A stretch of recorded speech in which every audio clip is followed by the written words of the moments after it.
49 fertility centre మీకు అందిస్తుంది కేవలం 899 రూపాయలకి ఫర్టిలిటీ అసెస్మెంట్ ప్యాకేజ్. తెలుగు రాష్ట్రాల్లో గత వారం రోజులుగా చికెన్ ప్రియులకు చుక్కలు చూపించిన ధరలు తాజాగా కాస్త శాంతించాయి. ఒకానొక దశలో కేజీ చికెన్ ధర ఏకంగా 300 నుంచి 350 వరకు పలకడంతో చికెన్ సెంటర్ల వైపు వెళ్లడానికి సామాన్యులు భయపడే పరిస్థితి వచ్చింది. దాదాపు మటన్ ధరకు చేరువలో చికెన్ రేట్లు ఉండడంతో చాలా మంది చికెన్ కు ప్రత్యామ్నాయంగా మటన్, చేపల వైపు మొగ్గు చూపారు. అయితే తాజాగా ధరలు భారీగా తగ్గడంతో చికెన్ షాపులు మళ్లీ కస్టమర్లతో కలకల్లాడుతున్నాయి. సాధారణంగా వేసవి కాలం వచ్చిందంటే చికెన్ ధరలు తగ్గుముఖం పడతాయి.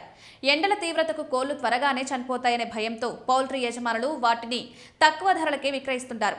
దానితో ఎండాకాలం చికెన్ తినడం వల్ల వేడి చేస్తుందని, ఆరోగ్య సమస్యలు వస్తాయని ప్రజలు కూడా చికెన్ కు కాస్త దూరంగా ఉంటారు. ఇది కూడా తమ వ్యాపారాన్ని దెబ్బతీస్తుందని వ్యాపారస్తులు అనుకుని రేట్లు తగ్గిస్తున్నారు. కానీ ఈ ఏడాది మాత్రం సీన్ రివర్స్ అయింది. గత వారం రోజులుగా చికెన్ రేట్లు ఆకాశాన్ని తాకాయి. కానీ వేసవికాలం ముగుస్తుండడం, వాతావరణంలో కాస్త మార్పులు రావడంతో మళ్లీ తగ్గుముఖం పట్టాయి. హైదరాబాద్లో చికెన్ ధర 250 నుండి 60 రూపాయలుగా పలుకుతోంది. ఇతర జిల్లాలతో పోలిస్తే విజయవాడలో చికెన్ ధర 300కు పైగా కొనసాగుతుండగా హైదరాబాద్ మిగిలిన ప్రాంతాల్లో మాత్రం భారీగా తగ్గి వినియోగదారులకు ఊరటనిస్తోంది.